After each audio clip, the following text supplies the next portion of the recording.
So welcome back, everybody, to Andy Asks. So today is a very special, interesting podcast because I never thought it would happen this soon because I have my good friend here, Luis. And Luis, how about we talk a little bit about you before we actually getting into what we're here about? So you're from Yuma, Arizona, just like I am, born and raised, right? That's correct. So you went to high school here, and what made you feel like you were different than everybody else during that time? In the way that, like, you thought, I have a different calling than everybody else around here. So, I mean, I grew up here, but at the same time, I grew up in San Luis, Mexico, you know? Okay. My parents are from down there, so I was introduced to hunting, the ranch life at a very young age. And being out there, my dad one day asked me, he goes, son, what do you plan on doing when you grow up? Like, what's your goal? Yeah. And, you know, like every little kid, I want to be a doctor. I want to be a race car driver. This and I was like, Dad, I want to join the military. And he's like, what? What made you choose that? Well, I saw a movie. It's probably like 6, 7 years old. It was an old action movie. And the guys on there were special forces guys. And I told my dad, that's what I want to do, man. He's like, where would you get this idea? I'm like, yeah, here as a young kid, growing up here and, you know, in San Luis, Mexico, my cousins lived in Somerton. And at that time, Somerton wasn't really, there was sections that weren't really that much agriculture. Okay. So the cool thing was, I mean, compared to now's generation, we were always outside. Like we got in trouble for staying outside, not for staying when the inside. Lights come out. Yeah, like I told you when that light comes on, you better be inside. Hell yeah. Yep. Yeah, that we never came inside. But I was always into just being outdoors, being into things that people my age weren't, you know. They were into video games, and I had all the my parents bought me all the new consoles and everything, but I would play it for like a day or two, and my cousins would stay hooked, and I'd be out there like trying to make a bow and arrow, you know, sharpening sticks. Oh shit. Okay. I was a little dangerous kid, man. I mean, I remember I got in trouble in elementary school. I was in 2nd grade. And my mom will never let me live this down. She'll tell you herself if you ask her. My mom gets to the school and she's like, what's my son done? And the principal goes, well, your son, this is midwinter, mind you. You know, I was like 7 years old. And I started a fire in the backstop. God damn. And the teacher that caught us, she's like, what would you do that for? I was like, well, it's cold. Like, if you're cold, you want to get warm. Yeah. I happen to have matches and a lighter. So I grabbed a bunch of, like, bush and everything. And I had like, a group out there of people, like, literally, like, almost like you would see, like, in a movie where you got a bunch of people around the trash can. But I had just a bunch of trash, literally, bunched up. So I got in trouble for that. I almost got expelled. I was never doing things that kids my age were into, you know. I was always trying to make, like, forts and, you know, trying to go shooting, hunting. That was just me. My dad brought me up that way from a very young age, and so did his brothers. And I just knew it. Like I would see all my friends, I'm doing this, and I'm learning how to break dance, or I'm learning how to draw, and I was like, man, cool. Yeah. You're like, that's not for me. Nah, I got other shit to do, bro. Like, no, like, you know, like, well, I want to be a CEO of a company. What? I hate sitting behind a desk. Like, we've been sitting in desks our whole lives in school. Yeah. Why do you want to do more? Exactly. So that to me, I knew I was different than everyone else. I mean, there was a few people that had the same mentality as me, but they didn't go the same route. You know, they went a different route. I guess they got soft over the years. It is what it is. So I feel like, well, for me, I feel like growing up, especially here, like it's an agriculture town. So I really feel like I was never introduced to special forces other than the movies, of course. Yeah. Like it was never like, hey, this is something you can really do. They were never like publicizing it in that way. So how did you get introduced to, before we say where you were at, how did you get introduced to that? So you can actually say now where you went. So how I got introduced to it was, I don't know if you remember, well, I don't know if they did it back in your time when you were in school, but in high school, you would have some of the recruiters come to school. Yeah. And, the Marines, whatever, and they had their little pull-up bar. Yep. And in high school, I was always in shape. Like I was an athlete. I played sports and stuff. So played football, and, pretty much anything I can get myself into. Anything with contact. If I could inflict some pain, I was there. And the Marine little setup they had at school, I remember in high school, they came by and they were making everyone look kind of like little bitches in a sense. I can do 20 push-ups, man. Back in those days, I did 20 push-ups in my sleep. Oh, what about pull-ups, man? How many can you do? Kind of got put to the little challenge with one of the Marines, and I actually ended up beating the guy. And it's funny because after that, he tried to convince me to be in the Marines so bad. And by this point, I kind of knew where I was going because I was already, I want to say it was my sophomore year. I had the National Guard recruiter. I remember this guy, Sergeant Meeks, I remember. Tall, white dude with a flat top, looked like G.I. Joe. Or what's his name? That guy Guile from Street Fighter. Exactly. That's funny. And I used to compare him. I used to make fun of him because of it. And he's like, "Oh, you probably play those video games." I was like, "No, it's funny because the guy's on the game, the cover of it. It's the only reason I know the guy." But at that point, I kind of already knew. He sat down and talked to me. I had taken my ASVAB already, and he's like, "Dude, you can do anything you want in the military, while your classmates graduate and wander around this." World lost, wondering what they're going to do. You should already have a plan. So by joining the military, you have all these options. Just like literally, I want to say 2 or 3 weeks after I sat down with them, I ran into a special forces guy. And I saw the shirt that he was wearing. And this was on base in San Diego. We went with a buddy of ours. He's a retired Navy guy. And I saw the shirt and I was like, man, what is that? That's cool as hell. It just got my attention, you know? So I started researching it. Now, mind you, back in the days, internet wasn't the greatest. Research, you had to go look for books. Yeah. It was tough. It wasn't just Google, just on your phone really quick. No. Now you don't even have to, I can ask Siri if I wanted to. Yeah, exactly. Now, she never listens, but anyways, it's another story. When she does, you can literally find anything. And that kind of almost set a blueprint for me in high school. I started doing certain things. I started eating a certain way, started carrying myself a certain way. Back in my day, everyone had those huge baggy pants.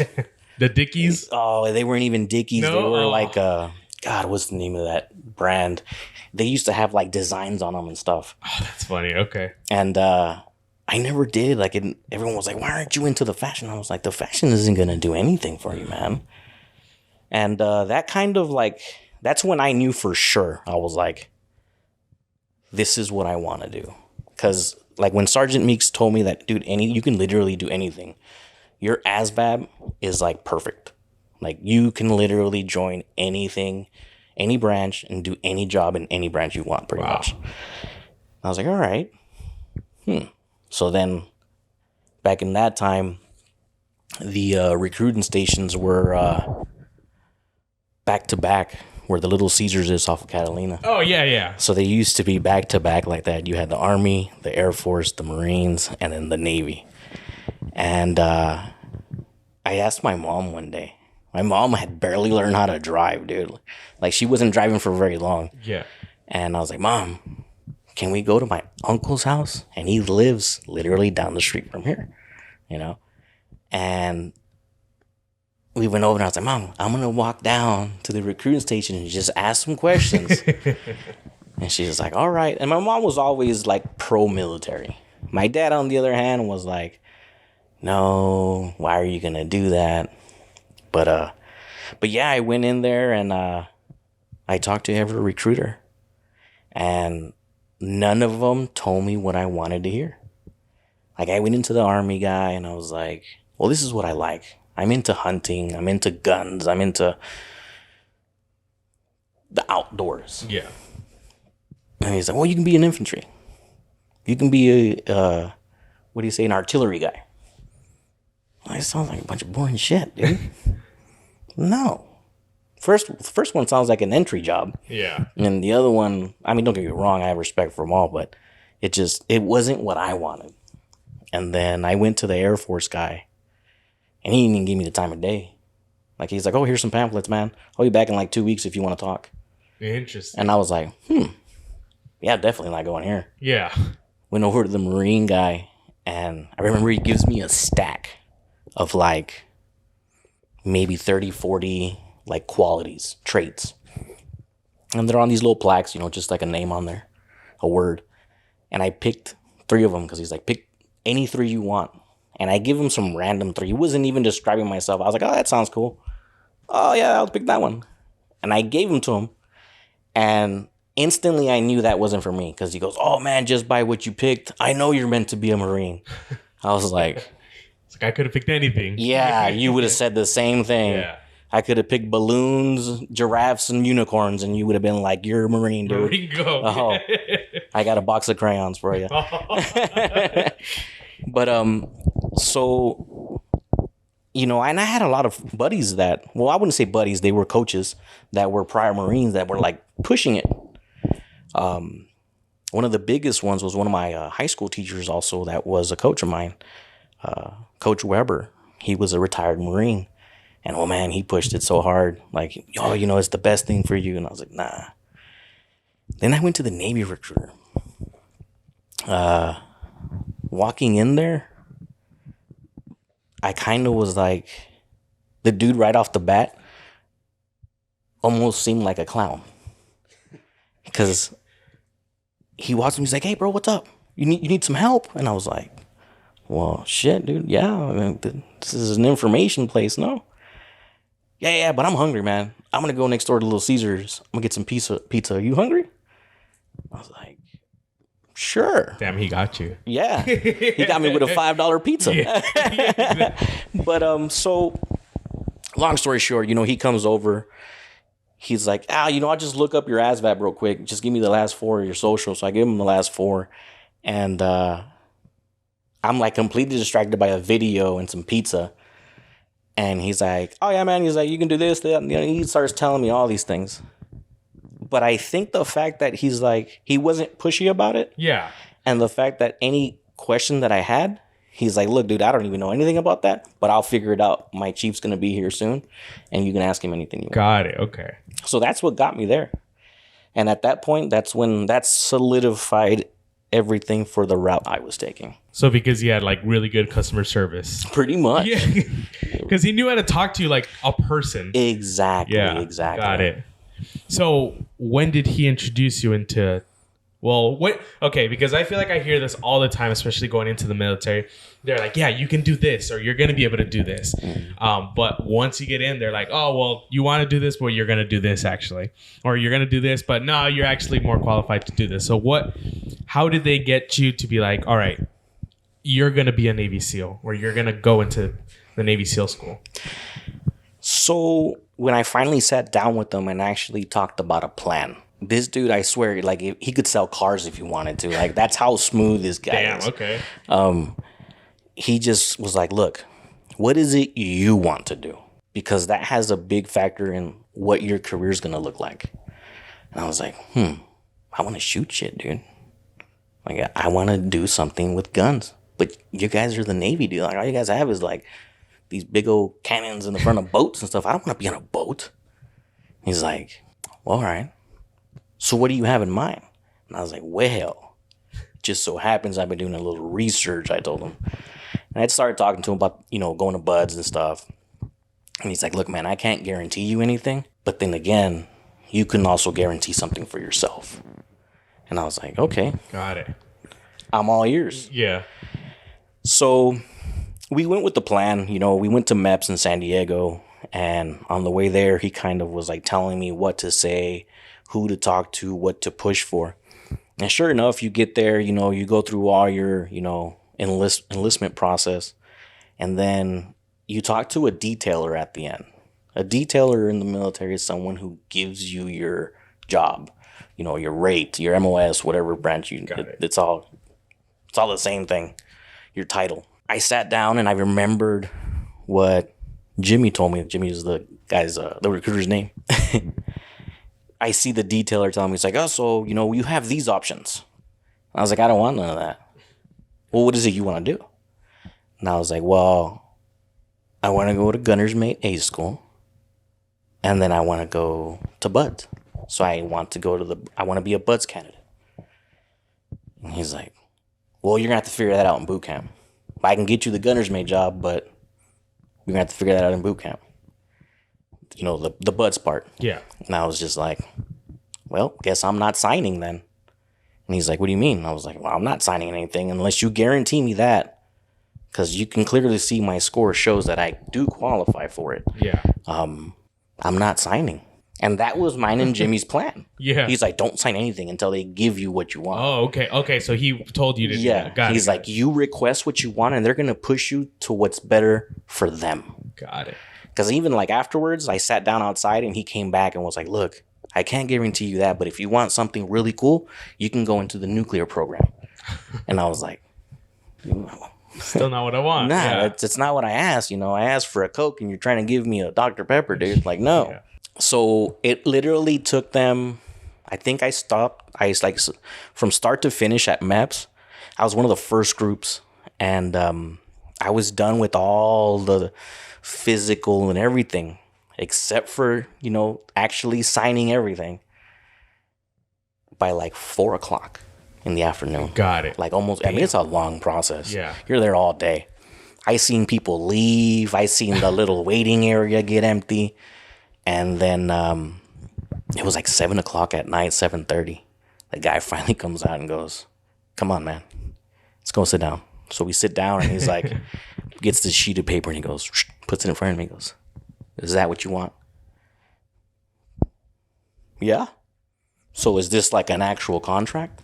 And he's like, yeah, that's your enlistment contract. God damn. Okay. I was like, all right. I was like, there's no way we can increase that bonus, can we? Yeah. And he's like, if you want to sit, I was like, nah, I'm good. I'm good. Just let me sign. I'll sign it. I'm asking for too much. But so that's how I got in, and that's how I guaranteed myself that path. Of course, just because you're a candidate doesn't mean that that's what you're gonna do. And and I was aware of that. I was aware when Jimmy told me, he's like, dude, he's like, you're not picking anything easy, bro. He's like, by all means, he's like, if you want to do it, more glory to you, but it's not easy. And I knew that, but at the same time, I look back at like growing up and my family and everything they did, and I wanted to be different. A lot of people say, we have to break that cycle of kind of being sheep, bro. That's all it is. Growing up, you got to get a 9 to 5.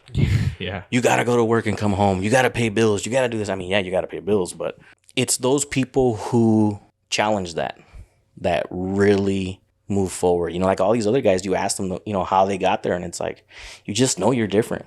Yeah. Growing up, you see everyone your age and what they're doing, and then you see how it doesn't interest you. Like your mentality is different. Yeah, got it. But yeah, that's dude. That's.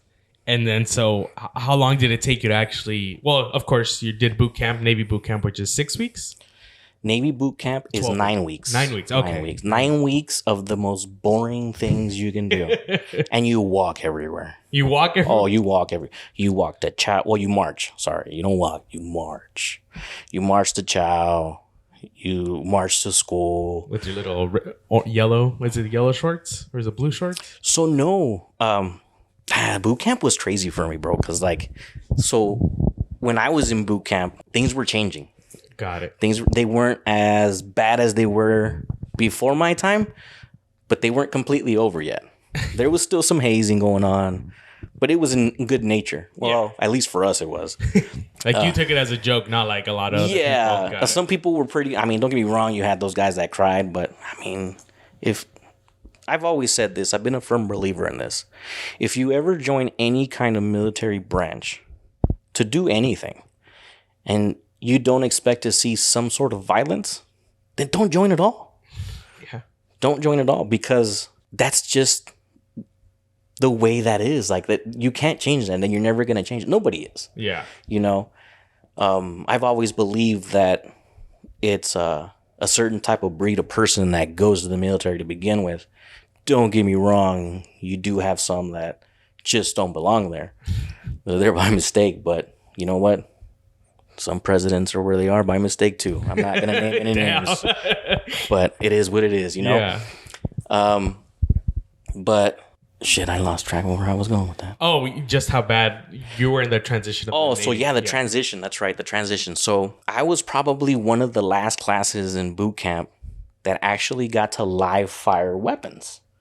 Oh, okay. I have a buddy that came in that graduated high school with me and that joined after. And he's like, oh, we didn't do that. I was like, what the fuck you mean you didn't shoot that? He's like, no, we had a simulator. What fucking simulator? Interesting. Okay. What? And then come to find out later on, I hear word something about, I guess Universal Studios was going to go do a whole setup so that you didn't even have to leave the building to go through boot camp. I was like, wow, we're really dumbifying these guys. But it is what it is. I mean, yeah. It was a lot different. I loved it. I always got in trouble, but I loved it. Because in boot camp, you're not allowed to work out by yourself. Oh, yeah.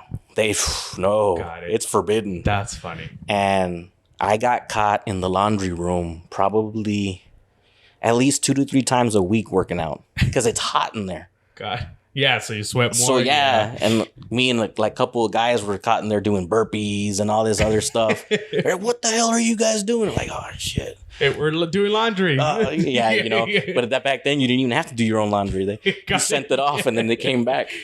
So yeah, we got in trouble for that. I don't think I've ever heard anyone said they got in trouble for working out. I know it was, but you know what? I lost a lot of weight in boot camp. I lost a lot of muscle weight. I mean, I was a pretty well-built kid in high school. You know, I'm not condoning this, but I did some things I shouldn't have been taking in high school, if you know what I mean. Steroids. Anything is possible. Yes. And so when I got... It's funny, you're the second person on this podcast that admitted to steroids. Anyways, keep going. And no, it doesn't have those effects. But so I did that in high school, and then so when I got to boot camp, you know, I wanted to stay in shape because I knew where I was going, and I knew that you had to have a certain type of, not physique, but a certain type of conditioning, not just physically, but mental. Yeah. For where I was going, and they almost tried to beat it out of you. Like, they literally made us watch while they beat the rest of the division, and we just stood there. And I was like, well, this isn't fun. That's interesting. Like, yeah. And then it was like punishment. Oh, and then so my RDC,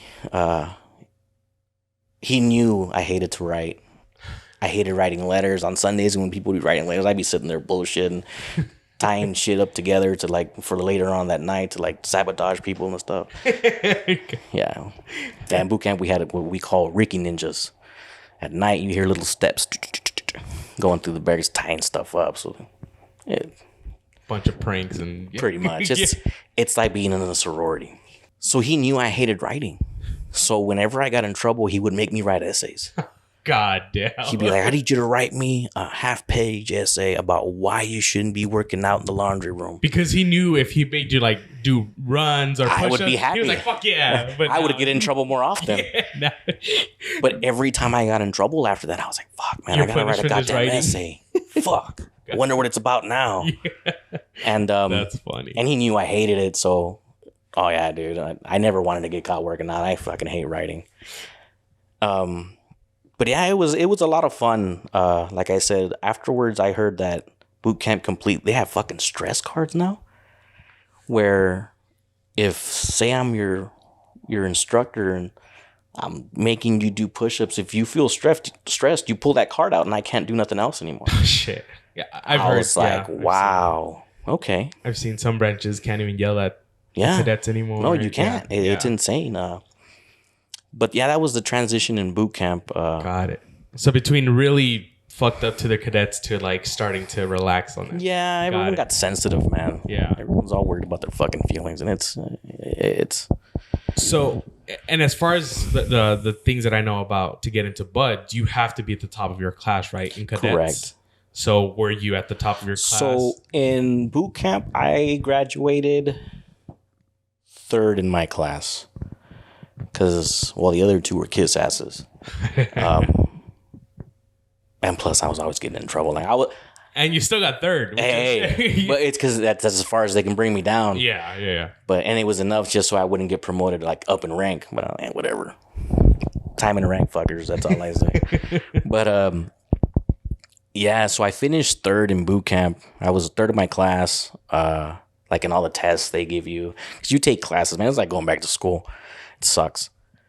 And after that, in A school, you don't necessarily have to finish or end up at top of your class, but they do require you to have a certain, kind of like going to college, you have to have a certain GPA. Got it. You have to be somewhere in the certain percentile to still qualify to go. Me, on the other hand, this shit was guaranteed in my contract. Like, they kind of really had no choice, but they did. And yeah, in boot camp, you go to what's called a dive motivator. So every now and then you have to go with these guys way before everyone wakes up and do shit with them, like go running, swimming, all that stuff. Okay. But in boot camp, you really don't do much of that. It's mostly like basic knowledge of it, of what you're getting yourself into, pretty much. Yeah.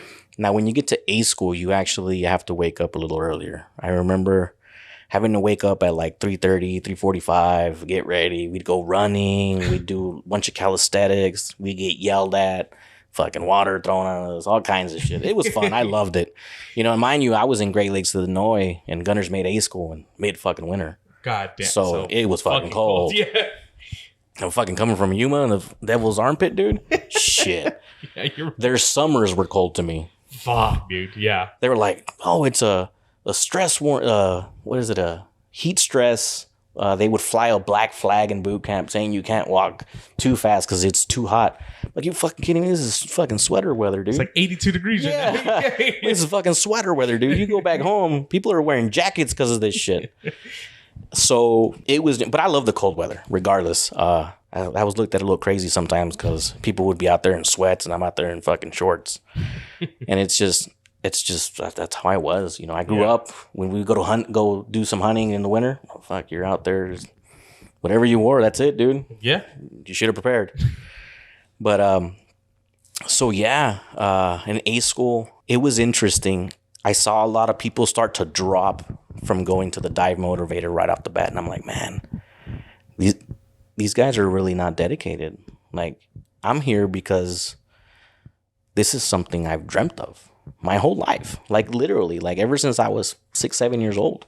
This is what I wanted to do. I knew that my life was gonna end up somewhere where all the crazy shit I did as a child would pay off. Yeah, led up to all this. Exactly. Yeah. I mean, I was that little kid, dude, fucking swinging off of trees with shit I built. God, yeah. I remember, funny story. I was 9 years old, and in front of my dad's mom's house, my grandmother, there was this tree, and my uncle used to park his truck under it all the time. Oh, fuck. I completely forgot the truck was there, dude. And I swung off that fucker and like just went straight into the truck.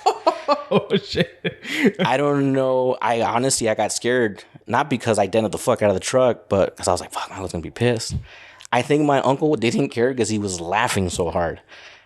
But I was that kid, dude. Yeah. I was running down the wall that had glass on it. I mean, I was a little savage. Savage. That's how my son is now. And I'm kind of scared. To be honest. I mean, what does it say? Whatever you did to your parents just comes right back to you. Yeah, it does. So now you're going to feel how your parents felt. It's like, yeah. Damn it, again? Yeah. But yeah, that's pretty much, like I said, that was the blueprint to where I was going to go. Like, I knew, like, this is what I want. And don't get me wrong, like I said, I was an athlete in high school, and I got offers to go to schools for sports, academics. I was a straight A student, literally from kindergarten all the way into college. Damn. Okay. Ask me now, I don't know how, but I mean, I was. And like I said, I had a bunch of like academic scholarship offers, sports. I just like, no. I knew like in my head, I was like, I'm going to go to a college and knowing myself, I'm going to fuck it up. Gonna get kicked out. I'm going to get kicked out right away. I was like, I have a different purpose. Yeah. And that's pretty much, I just followed it, dude. It was like a gut feeling, you just got to go with it.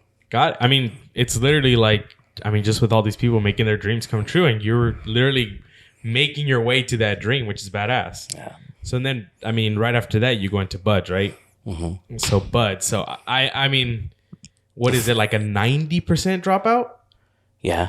Like 90, I think only, it's, depending on your class size, but yeah.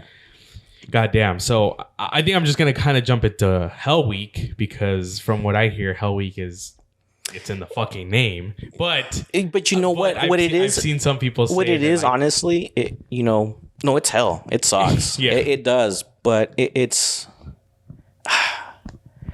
set there for, everything has its purpose. And honestly, what I love about it is it doesn't really challenge you physically.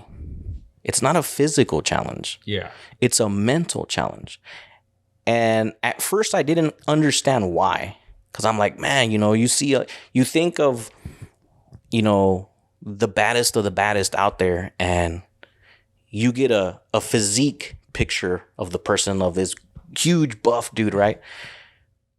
But that's not what it's about. Yeah. It's about what's up here. Like, what's your mental resilience, What's your mental toughness? Sometimes those big meatheads are the first ones to drop out. Which is fucking wild. Yeah. Which is crazy, Sometimes guys that you think would never make it, they're like the last one standing. It's like, what the fuck? But it's because they have that mentality. Got it, yeah. But I loved it.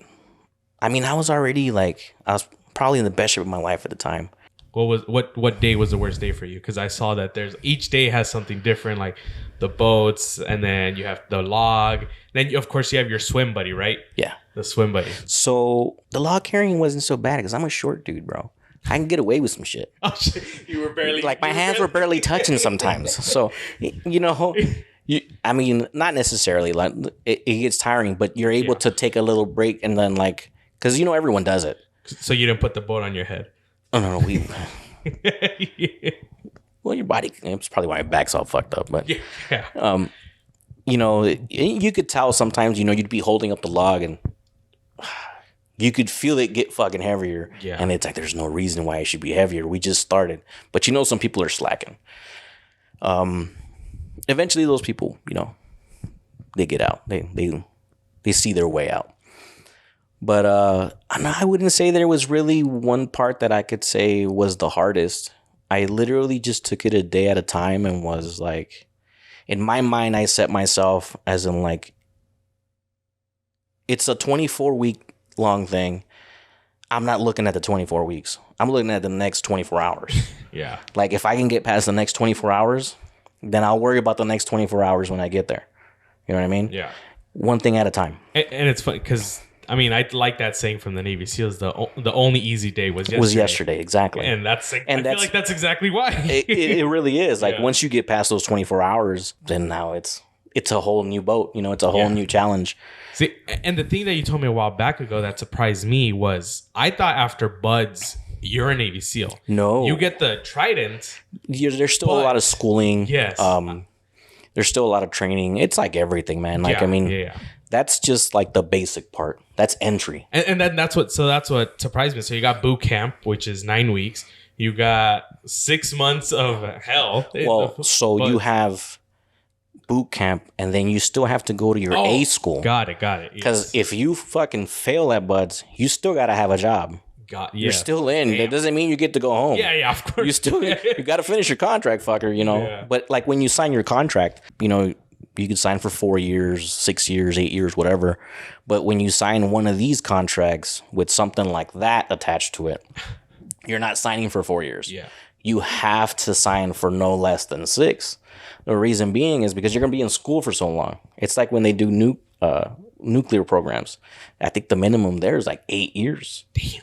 Yeah, 8 or 9 years that you have to sign for because of the length of the schooling. Yeah. And then, so you got into, How was it? How did you feel fucking graduation day? Because I know you guys don't stop working till like the night before, pretty much.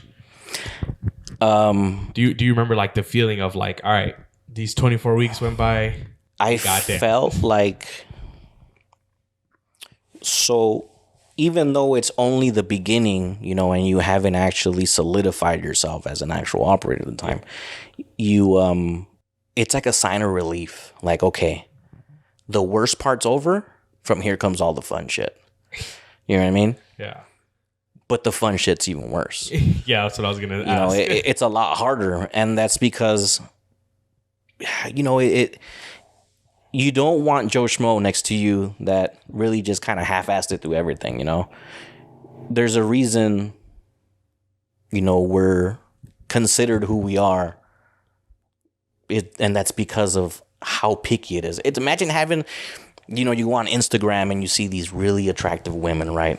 And you're like, oh, this chick must be so picky about the guy. When you look at the guy she's with, and it's like, did she fucking like have this guy like built or something? and that's kind of how we are, you know. Yeah. We're very picky about who does this. God. And it's just because you want someone there next to you who will go as far as you're willing to go. You know what I mean? God, yeah. I mean, I can only imagine. I mean, you really have to trust the people next to you with your life. It's not. I trust them more than family. Yeah, exactly. And then, so what was your schooling of? Because I know that each Navy SEAL has their own specific department that they're specialty in. So what were you? I was that guy that everyone hates to be. I was a breacher. Got it. Okay. So when I say hates to be, because I mean, think of it this way: you're going in somewhere where you know some shit's about to go down. You kind of want a little bit of warning.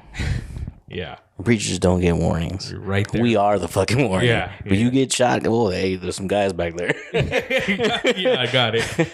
And then, okay, so can you give like, I mean, so Navy SEAL school is as long as they want it to be, or is it like until? So you got a lot of different schooling you have to go through afterwards. You know, close quarter combat school, jump school, dive school. Depending on what team you're going to or what you're doing. Yeah. Sometimes there's schooling for that. Then, of course, you have to meet your team. And exact. And you have to actually be accepted by them. Oh, okay. Yeah, it's not that easy, you know. It's not that easy. You have to be able to work with these guys. Yeah. You know, like, you know, we were talking about earlier, you know, this is your family. This is, you know, well, we're all brothers at the end of the day. Even, you know, regular military. But it's a much smaller, like you got a group of friends. You know how you have your group of friends. And there's like 50 fucking dudes. But 5 of you hang out all the time. Yeah, that's how it is. You know, it. But there's a lot of schooling you have to go through. You know, if you think you're going into the military and never going to school again, well, joke's on you, dude. That's all. That's all it fucking is schools. And then, do you feel like, all right? So I'm gonna kind of jump into, you're done with Navy SEAL school, and then do you find out about your operation, or how long did it take you to be like, all right, we're going to go this place? Is it kind of, do they give you a warning, or is it kind of just for your very first one? So I'm just talking about like the very first time you actually ever went into the field. I got thrown to the wolves, bro. I won't go into detail, but I kind of just, like, you don't get me wrong, you get briefed on everything. You know, you go through a whole operation briefing, and literally, like, you have to, you're looking it over and over and over again the whole time. Like, you see it at the briefing, and then you're going over it again, and then you're going over it again before you're actually out there. And then on the way out there, you're still fucking talking about it. It's kind of like trial by fire there, man. Like, you really can't prepare someone for something like that. Yeah. You know, you hear a lot of people walking around saying, oh, yeah, I'll do this to the guy. But you know what? That's all talk. Unless when you're there at the moment and it's happening, that's when you'll know what you're really made out of. Yeah. And it's the same thing in there. You know, you can prepare for it. You can go through all the schooling and all the training, but nothing's actually going to prepare you for the real thing besides the real thing. Got it. And do you feel like you remember, I mean, I'm pretty sure you remember your, like, what you were thinking or how you felt in your very you overanalyze shit like a motherfucker, dude. Yeah. Like, I was so nervous. Like, and then like how you said, you know, it's like it's literally training. like, and yeah, it is. It's like literally like the first time you fuck. You know, it's like, am I doing this shit right? It is true. Yeah. Like, you know, it's like, oh man, like, oh, like, but the only difference is like, you're there, you're doing it, and you have to be very aware. And you know, some of the guys that have been there for a while, they'll fucking tell you, like, this could cost somebody their life.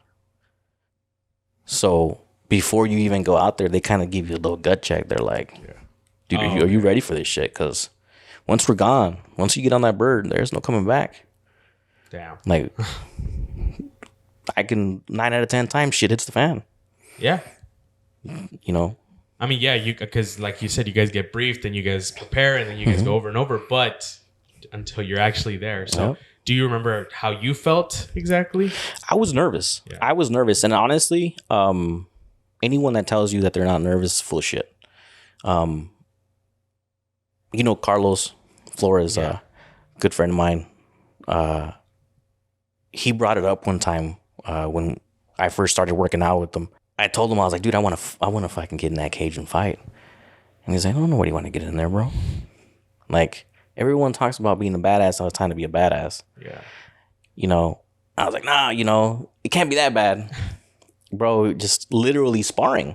Very first time sparring with this dude. I was fucking nervous as fuck. Yeah. I mean, besides him being a big dude, I was extremely nervous. And it's the same thing out there. Like, you can be so prepared for it and think you're ready for it. But in reality, once you get there, you're fucking like, your anxiety's through the roof. You're nervous as hell. Like, your palms get all clammy and stuff. That's how I was. But I would say within the first 30 seconds of being there, I probably got told with being a little bitch like 3 or 4 times. Really? Yeah. Oh, so from your own team. Like, yeah, and they noticed it. And I was like, okay. And I was like, fuck, this is what they're talking about. It's right. Like, they're right. Like, you're not ready until you're here. And then I just kind of got it together. I got it together in the sense of, I'm like, okay, this is what I'm meant to do.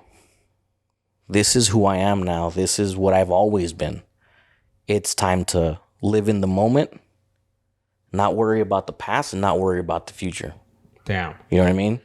Whatever happens now is up to me and God, pretty much. Like, Jesus, take the wheel. Yeah. And the first time, once you get done and you go back, you know, to wherever you're camp at, or, you know, if you're getting flown out, you start to analyze yourself. And that's when it really hits you. That's when the real anxiety and like the real nerves really hit you. Yeah. And I was kind of out of it for like 2 or 3 days after that.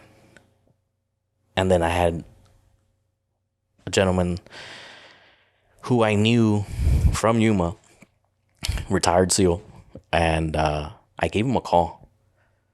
And I was just like, hey man, so what's going on?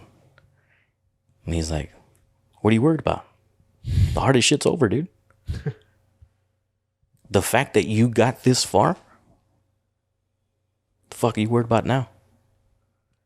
I was like, shit, he's right. And is it one of those feelings like do I need to quit, or is it like a regretful feeling? Is what you're talking about? It's a confusion. Got it. Feeling. Okay. You're confused because. Can I ask you? Is it because like you're brought up in a way that's like, oh, you're not supposed to kill, you're not supposed to do all these things, and then out of nowhere you're kind of thrown into that confusion, or is it just a mixture of like all? It's a mixture of everything. Just because, well, both sides of my family are very controversial. My mom's side's very out there. They're crazy. My grandmother on my mom's side, you know, she was like my best friend, and she would always like, the first time I came back, you know, and it's if anybody else would have asked me, I probably would have been pissed. But she goes, Mijo, did you kill anybody? God damn it, Grandma. Why would you ask me some shit like that? She's like, well, I want to know if my grandson's got balls or not. And I was like, Damn. Like, Roger, got it. I was like, all right, Grandma. So I told her some stuff. She's probably the only one I actually ever opened up about anything. You know, God rest her soul. You know, she literally took all that stuff to the grave. Crazy. That woman probably knows more things than my parents do at this point. I don't think I've ever told my parents anything. Yeah, well, I don't know. We didn't say this, but this is actually the first time you're actually talking about it publicly. Exactly. I'm just not. I've always been that person, never seek recognition or anything like that. When a police officer goes to work, you know, he deals with a lot of bad stuff. Yeah. A nurse goes to work, and like my wife, you know, she goes to, you know, rescue these little babies as they're coming out, and you know, nobody. How can I say it? Nobody understands that. Yeah.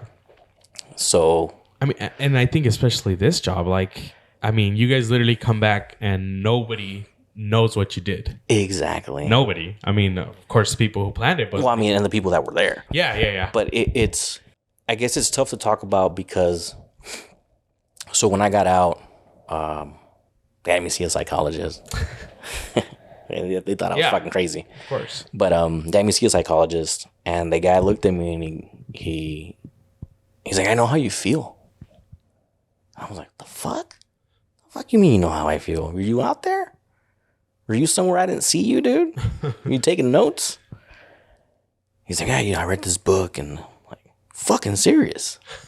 You read a book. I was pissed. Yeah. You know, and that was literally the first time I actually tried to open up about stuff, but that was also the last time I ever wanted to talk about it because not that I want anyone's pity or anything, you know, I don't want to talk to people and then get I know how you feel or I understand. It's kind of upsetting. Like I guess that's why when like people talk to me about their problems, I just listen and I go, okay. Like, I don't understand because it didn't happen to me. So the best I can do is just acknowledge it and say, well, if you need anything, you know, I'll do what I can. Yeah. But you'll be surprised at how many people give you that I understand shit. And I'm like, no, you don't. Yeah. It's like me telling a pregnant woman, oh, I know how it feels to have a baby. Fuck no. I've seen them come out. Let me tell you, I don't want to feel that. Yeah, got it. I don't think we actually talked about this. I know we talked about this. So when were you actually in the teams? I was in from 2002 to 2009. Got it. Okay.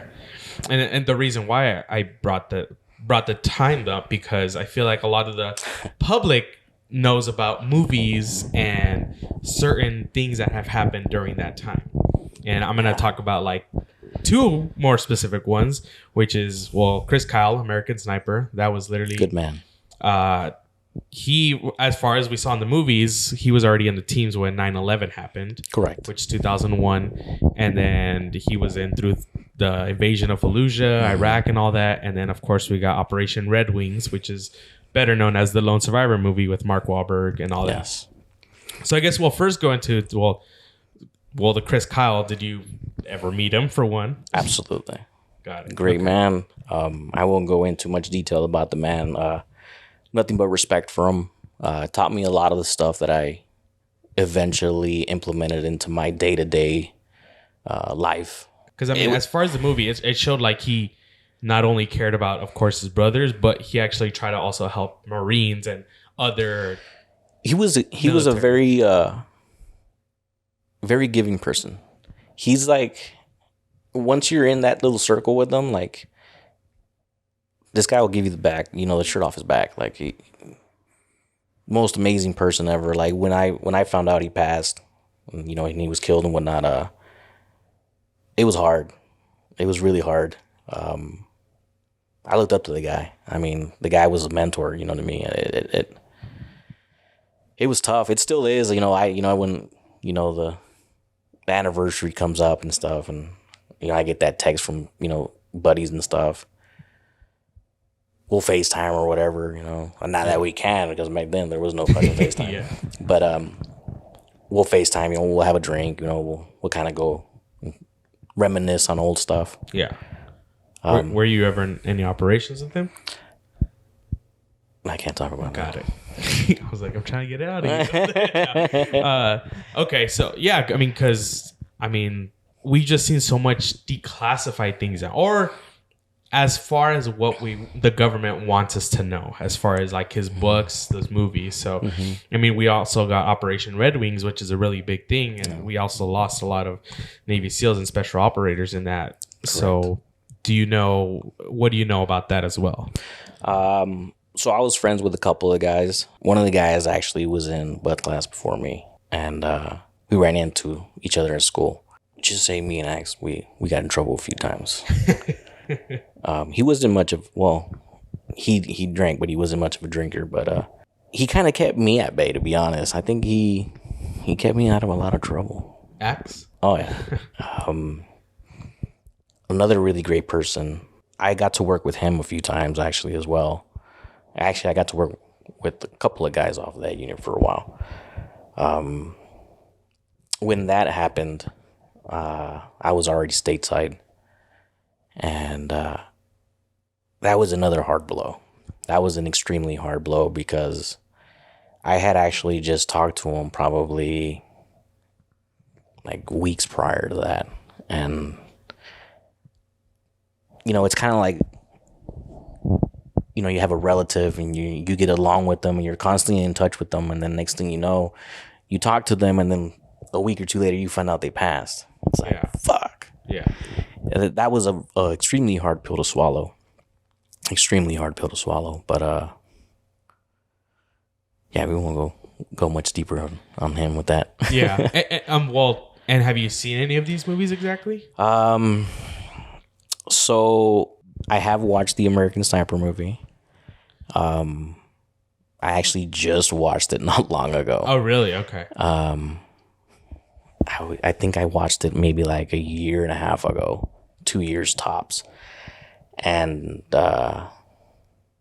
there's a lot of truth to it, but there's also a lot of Hollywood to it, yeah. And how do you feel like Bradley Cooper did as... He did, personified Chris Kyle. He did a really good job. Yeah. He really played that role. I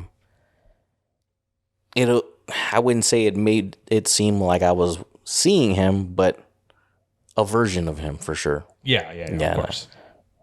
Absolutely. And then the other movie that I did watch was Lone Survivor. Got it. Do you feel like that one hits more because of...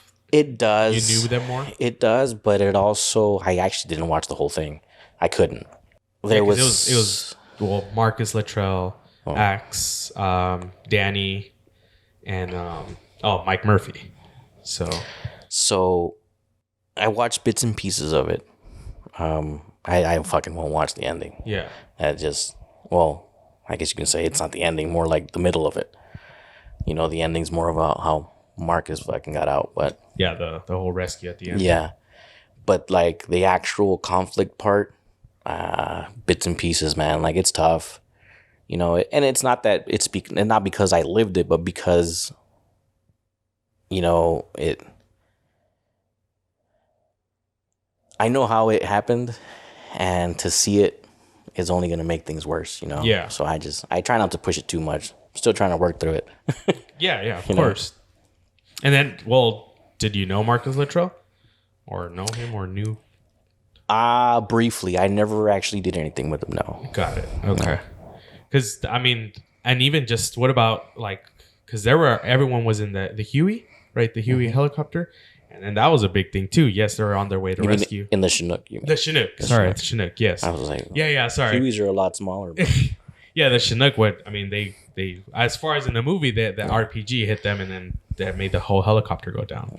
And then I feel like that was pretty insane. Because of all the teamsmen that were lost during that time. And then correct. The other one that was there too, they had to see their brothers pass away too. It's a hard pill to swallow, man. Yeah. It's a very hard pill to swallow for sure.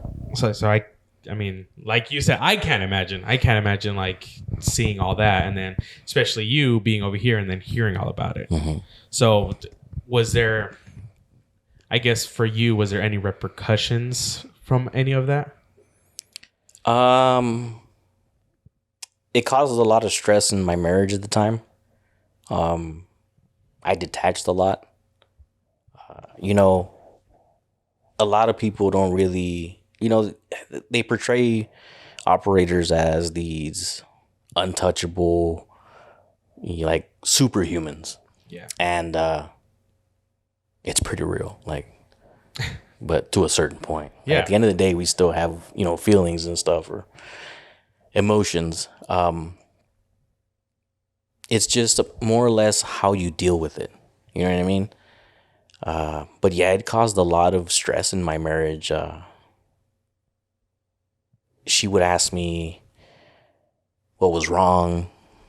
I don't want to talk about it. Yeah. You know what I mean? And I think that was the issue, is the lack of communication. Hence the reason I never really talked about anything, It's hard to talk about it. It's hard sitting here now. But, once you actually start going through the process, you start realizing that talking about it actually makes it feel better at the same time. So, I mean, not everything, but yeah. I mean, because I can imagine the mental stress, not just about not being able to say everything exactly, mm-hmm. and then just having to keep that to yourself and only able to talk to the people who went through it with you. And even then, it's kind of just like, we're not really going to say how we feel. Exactly. Well, and it's not because, we would sit there and judge each other, but yeah, it's like, why live in the past, Yeah. Especially like when the baggage behind it, you bring it up, it's only making it worse. Yeah. You're like living in the moment again. It's like, for what? Yeah. I mean, dude, I've told you, I have so much respect for just all the military and everything they go through, but especially special operators. We legit do not have any idea what you guys see. And I think it's for that reason that you guys keep us all safe. And while we don't even know anything about it. It's a group effort. If you think about it, yeah, we might be the ones getting our hands dirty, but we had to get there somehow. Yeah. Somebody's got to fly that helicopter. Somebody's got to fly that plane. Yeah. Yeah. And I'm guilty of it too. I talk a lot of shit about other branches. Like I was talking about the Marines earlier and stuff. But it's all in good nature. At the end of the day, we all serve the same purpose. Shit, even to the guy in the kitchen cooking the meals, Yeah. I got to eat. It's because of that guy that I'm able to function. I'm not saying I wouldn't cook my own stuff, but it makes it a lot easier, Yeah. But yeah, I don't like to believe that there's anything too much special about us. You know what I mean? Because the moment you start living a little higher, higher than you should be, that's when you get knocked down. Yeah. Did you sustain any actual combat injuries? Yes. Anything that you can tell us about? Or that you want to talk about? Not that. No, we'll leave those behind. Got it. Okay, cool. I understand. Well, do you want to take a quick little break? Sure. We'll take a quick little break. Be right back.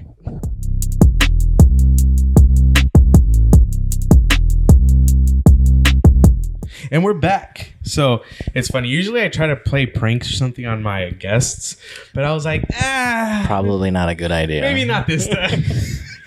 I was like, someone's gonna come break into my house. Let's see what he does. And I'm like, maybe not this time. You'd have been safe. I left my gun in the car. Oh, okay. Damn it. Next time, I'll get my brother Abraham now. Next podcast.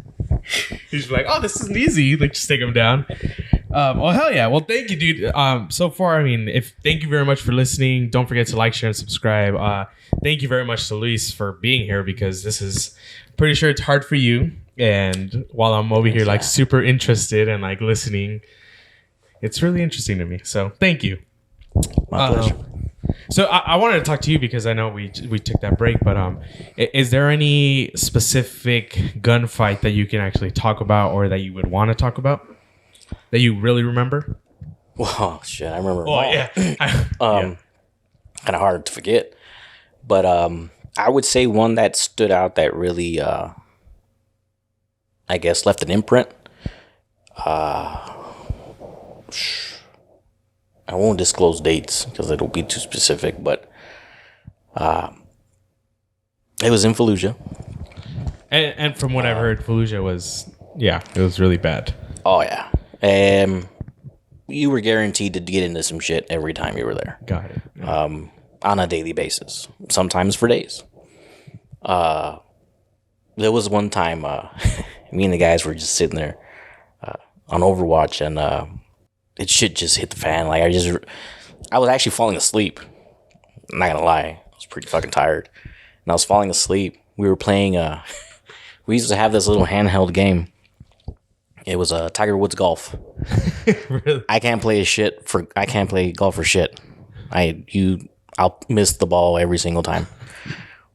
But that Tiger Woods golf game, oh man, I was a pro. Tiger Woods didn't even have shit on me.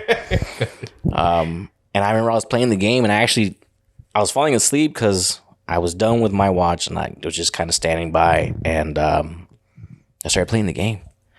I started falling asleep because the batteries were dying. So I was like, fuck, no, the thing's fucking turning off every so often. I can only pay for like 5-10 minutes, and it shuts off. I had to get new batteries. And I was like, you know what? I'm going to go to sleep. And I'm sitting there, and I'm up against this wall, and I would say probably, I don't know, 10, 15 feet away from me, some other guys. And, one guy's getting ready to go relieve another guy, and some guys are resting. And next thing you know, we hear a crack. When you hear the crack, it's usually a gunshot. And then I heard it hit the wall literally to my right. I was like, oh shit. Like, ain't no time to be tired now. Yeah. And it literally like startled me completely awake again. And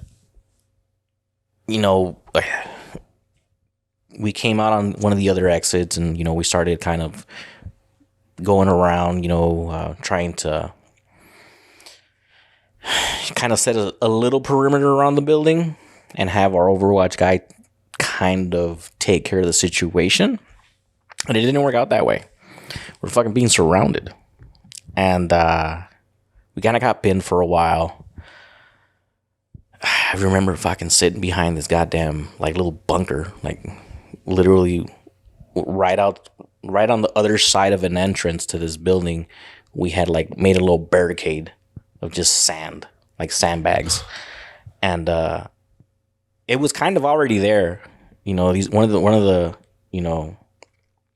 the guys we had taken out when we took over the building was actually bunkered up behind that shit, and we didn't knock it down. It was more like threw a grenade in there, exploded it down. Dude died. We put it back up. The usual things. Yeah, and then used it for ourselves, Yeah. I was sitting behind that thing, dude, and it probably seemed like a good 45 minutes to an hour that I just kept hearing rounds and rounds, hitting the bags, hitting the walls, flying over our heads. And I remember I was down to like a couple mags, and I looked at my guy and I was like, dude, you need to go upstairs and get some ammo. And as I told him that, it just got quiet. I was like, fuck, don't move, dude. Because it just stopped out of nowhere. I'm like, dude, just don't fucking move. Like, what if they're like even closer now than what we were shooting at? Yeah. Because I mean, it literally, I want to say one of these fuckers had, some sort of fucking, like a submachine, like not a submachine gun, but like a lot of these fuckers like to use what's it called? I can't remember off the top of my head right now, but it's kind of like an M60 for us, Uh-huh.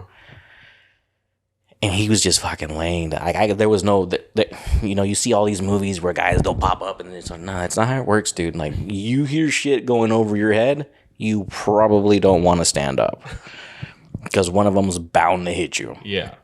And he fucking laid it into us for like a good, like I'm telling you, it seemed like 30, 45 minutes, but it probably was only like 30, 45 seconds. And it got quiet. And as it got quiet, he got up. And as soon as he got up, I remember I yanked him down. And I was like, dude, you don't want to get up? Don't get up. It's too quiet. He's like, no. He's like, I can make it, bro. He's like, as soon as I get up, just start laying down some fire down out the entrance. So he stood up. I laid some fire, probably got like 3 or 4 gunshots out, and he got hit in the back. Fuck. And he got hit in the vest, which was a good thing. And he just literally flopped over, and he's like, fuck, dude. And he like starts checking himself, and he's fine. You know, it just hurts like a motherfucker. I was like, dude, I think this is it. Like, I looked at him, and I was like, fuck, dude, like, that sounded pretty fucking close. We popped some smoke. We eventually got away from there, and I probably heard like 4 or 5 gunshots. I get upstairs, and my buddy goes, dude, where the fuck were you guys? And I was like, what the fuck? We were trying to fucking come around, the north side of the building. And he's like, you do realize we have another guy at the other building? They're sitting right outside the entrance.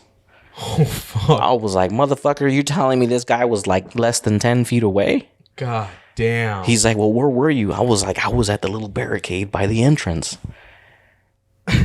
What made you go down there? I was like, well, apparently stupidity. But that's probably one of the most the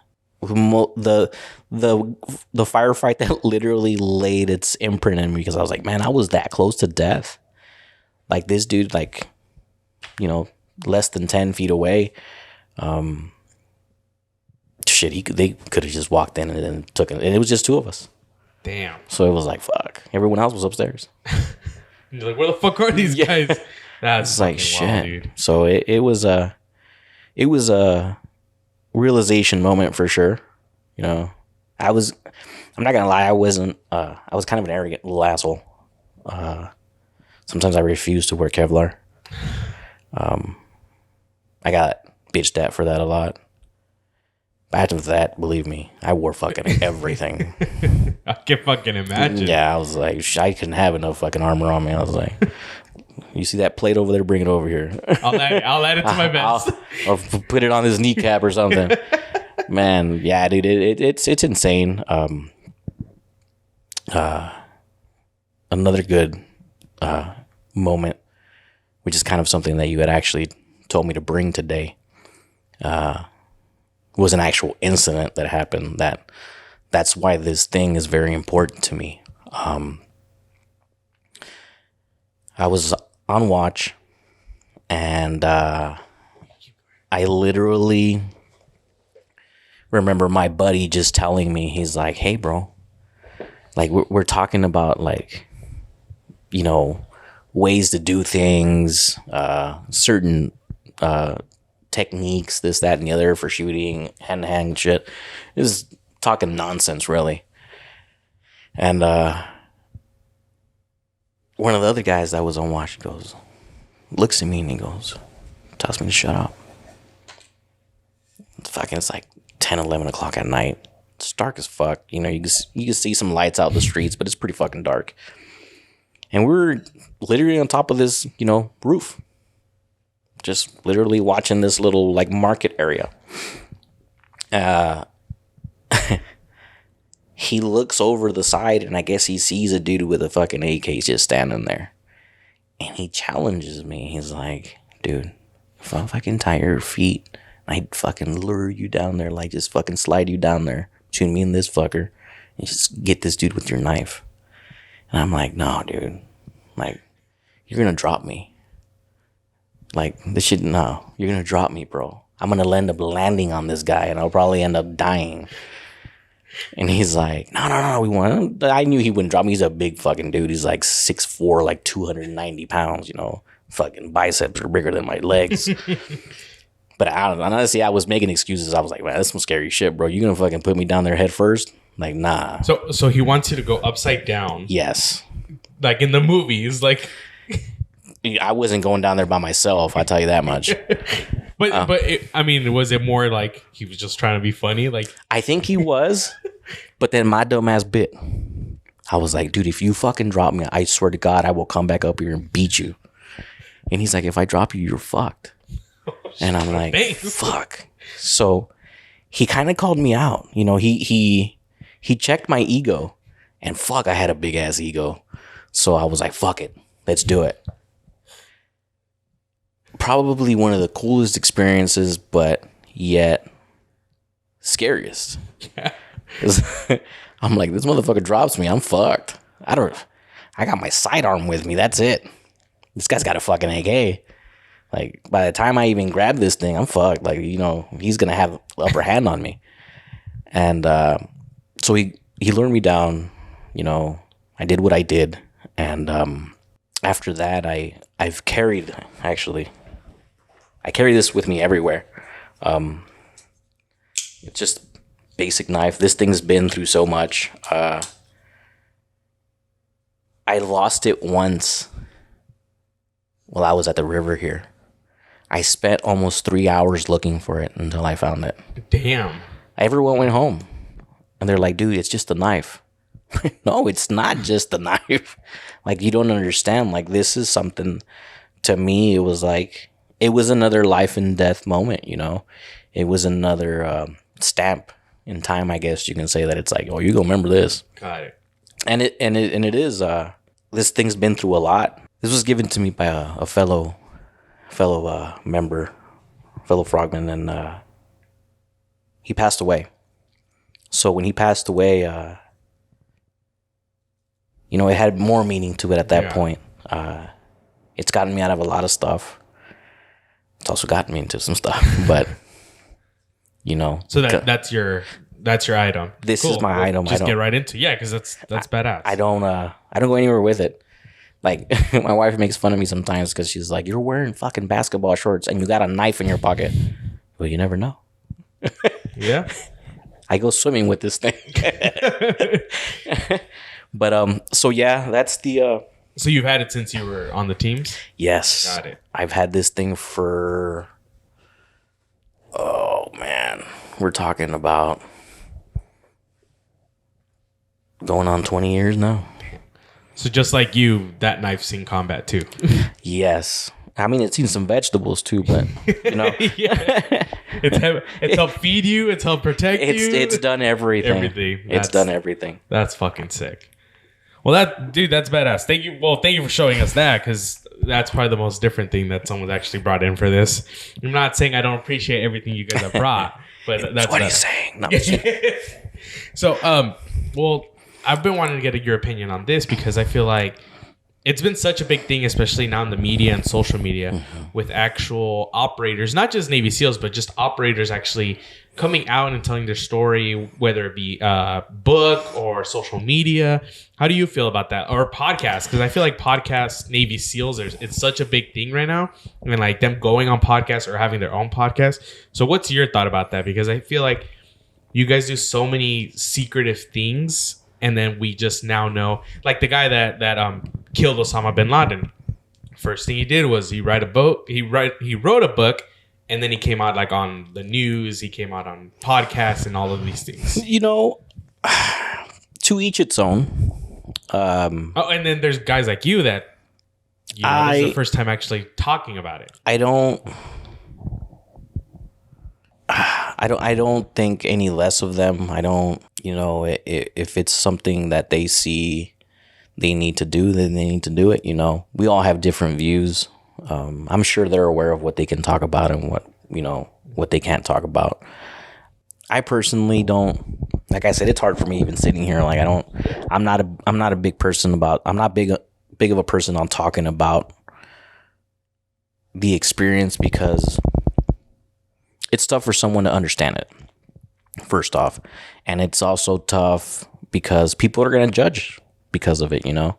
I'm sure some people are going to watch this and be very judgmental, and you know what, it's fine, whatever, you know. Everyone's entitled to an opinion, but I don't care to listen to it. So, you know, some of these guys, sometimes you'll see them getting into heated arguments with other people about what was said and what they said. And it's like, what for, man? Don't entertain them. Like, you know what you did, dude? Just do it. It's, it's a part of you, and you enjoyed it or you hated it, whatever the situation is. If you feel like you have to talk to the world about it, and that's what you want to make your life about, then more power to you. But there's a saying that if you walk into a room and everyone's loud and obnoxious, getting in your face or whatever, don't be scared of them. You know who you have to be scared of? That guy sitting in the back that's really quiet. There's a reason. And that's kind of how I feel about all this, social media and all that. I don't like to talk about it. I'm just like, whatever, man. Yeah. Like, I know what was done. The world doesn't need to know. There's a reason the world doesn't know about a lot of the shit that's done. Some things cause a lot of chaos. Even with some of these guys coming out and talking about things, you have, people, civil rights people or whatever. Oh my God, how could they do that? Well, check it out, man. Like, it's life or death. Like, what would you do? Yeah. You just gonna let somebody else, shoot you, or are you gonna just lay over and say, "Oh no, please, sir, don't hurt me"? Fuck no, dude. Like, that's Let's use our words. Yeah, let's sit down and talk about it. Yeah. No, like, if you think about it, a lot of people are very patriotic about the flag, but what they fail to realize is that this flag was literally founded on violence. We are violent people, and we're damn proud of it, because it's what's gotten us to where we are. Yeah. But a lot of people are like, oh, but what about their feelings? Man, fuck their feelings, dude. Like, and that's how I feel with this all social media stuff. You have all these guys coming out and talk about it, and they get, you get so many people talking bad about them. Like, how could he do this? This guy, this, that. You know what, dude? Unless you were there, shut the fuck up. Yeah.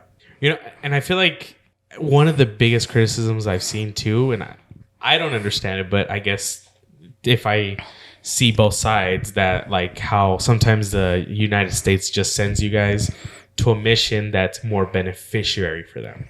Of course. So that's why I'm like, I've seen those criticisms. So what do you have to say about that? Like, because I know you follow orders as much as you have to. Yeah. I mean, it doesn't matter what you're doing in the military. You all have to follow orders. You all have literally one fucking boss. And that's that. Whatever he decides, guess what? Whether you like him or not, doesn't matter. He's your boss. I mean, if you go to a 9-to-5 job and you have a boss, he may tell you to go stock the shelves. And you're like, man, fucking, he's stocking the shelves. But you got to go fucking do it, right? Yeah. Same thing with us. There's a lot of stuff, even though you may not agree with. I'll tell you what, when you're doing this type of job, you have to know the difference between morals and duty. You know what I mean? Just because it doesn't meet your morals, doesn't like fit in that criteria, and it kind of like violates it, it's still your duty. You know what I mean? Nobody wants to fucking kill him for no fucking reason. Yeah. But it's done anyways. Unfortunately, that's part of war. You can never say there's a war where someone innocent has not died. Yeah. It's a known fact. I mean, even like you look at this Ukraine thing that just happened not long ago. How many civilians, were actually killed? Yeah. And anything, even like with us going to Iraq and doing what we did, how many innocent people actually died? Yeah. It's a part of it, bro. And how do you feel, now mentally, and then how do you feel like when you came out mentally? Do you feel like it's really affected, I guess, your personal life and like you as a person? It did. Because you said like originally about like your wife and how you really felt like you really pulled back because it was more to yourself, especially. Yeah, well, it's like you're so used to having, certain guys you can always talk to, and then that's gone, and now you got this woman, and she knows nothing about what you've done. You know what I mean? So when she asks certain questions, it's like, well, why would I answer that? Like, you have no right to know that. Yeah. Even though that's your wife or your significant or whatever the case may be. It's very difficult to talk to them about it. And it's not that it's their fault, you know. It's just the way you're built, you know. It's a comfort thing. You know, when I first got out, it was very difficult to talk about it. Now that I'm actually going about talking about it more, my wife tells me to shut the fuck up now. She's like, I don't want to know that. Well, I was like, well, you know, I kind of felt good talking about it. Thanks for listening. And then I'll walk out. And she's like, well, fuck. If I knew that when I first met you. Yeah. But that's what I'm saying. You know, it's hard for some people to accept some of the things, you know, you end up doing. But I guess you had to find out somehow, right? Yeah. Well, that's fucking... Well, dude, thank you very much. Hey, my pleasure, man. I'm pretty sure I'm gonna like watch this. I'm like, fuck, I should have asked this question. So I feel like if you want to, you can always come back, bro. Well, like, and I had talked to you about this before. Yeah. And the reason I was kind of iffy about even talking about it was because I haven't even really thought of a name for it yet, but I'm actually gonna write a book. Okay. About literally pretty much everything we talked about on here and some. So there'll be a lot of your answers in there for sure. Hell yeah. Well, then I'm going to have to read that whenever it comes out. Because you told me that there's steps, of course, you have to take. There is, they make you jump through hoops for sure. Yeah. Yeah, I can imagine. I'm constantly behind a computer and paperwork trying to file things, but it is what it is, man. You know, I just think sometimes it's good to put your story out there just because the gentleman that I told you, the retired operator that I got the privilege of knowing growing up, inspired a lot of stuff in me. So I figure if I can just kind of put that out there for, you know, future generations to actually somebody picks up the book and says, man, like, I want to do this. Yeah. You know, if I can inspire someone to do that, it's definitely life changing. It's not for everyone, but it's definitely an adventure, man. It's an adventure, and it's something to be proud of. You know, a lot of people are like, oh, I have a master's degree in this. Oh, good for you, dude. That ain't gonna get you fucking nowhere, really. Yeah. I mean, not I'm saying that mine got me at a lot of far places, but it's definitely different. Yeah. You know, this is a true 1% for sure. Yeah. Do you have any advice for someone, like especially that kid in high school right now is listening to this and he's like, you know what, I do want to do that. Like, do you have any just sort of tips for him or anything? Or to tell him something? Be sure you're mentally prepared. It's not about... I mean, you have to be physically prepared too. Don't get me wrong. You know, you can't be out of shape going in there and like, I'm going to walk through this. No, you ain't, buddy. Really check your mental state, you know. I think what helped me a lot was I grew up with uncles that did a lot of illegal stuff. So I got to see a lot of messed up stuff, you know. And it kind of prepared me mentally to a certain point. Not in a good way, but it kind of detached me from like being too emotional. Yeah. So it helped me a lot. And it also helped me because I didn't want to end up there, you know. Yeah. I was like, nah, like I got to do something positive with my life because at the end of the day, like now with my kids, I don't want my kids to grow up thinking, you know, well, my dad, he's just your average Joe Schmo, 9-to-5 job, you know. Yeah. Like, you know, I want my kids to look and be like, man, my dad was a badass, man. Like, I really want to be better than him, you know? You got to set the bar. I've set it pretty high, so I hope they can definitely, you know, set it even higher. And I know they can. My oldest, she's fucking genius, way smarter than me for sure. That's sick. So if you're in high school or if you're thinking about being a Navy SEAL, there you go. That's tips that Luis has for you. Yeah. That's badass. Well, thank you, man. Like I said, you have no idea how much this means to me. Like you even talked about this stuff, and like I always tell you, I mean, we've talked about it before. I'm super interested in military life and all that, and just to be able to talk to you. And then I'm a big movie guy, so of course I see all the movies about Navy SEALs and everything I can. So thank you very much. Any last things you want to talk about, promote, anything you want to say? No, I'll let you know when the book comes out. Hell yeah. And then, of course, you're more than welcome to come back once the book comes out. We can talk a little bit more. Hopefully by that time, I would have read it through, and then we could talk more about that book. Appreciate it. Look forward to it. Hell yeah. Thank you very much, Luis. We'll see you later. Don't forget to like, share, and subscribe. And yeah, we'll see you next week or in 2 weeks. Oh, and wait, stay tuned for Tom Cruise to be next week's guest.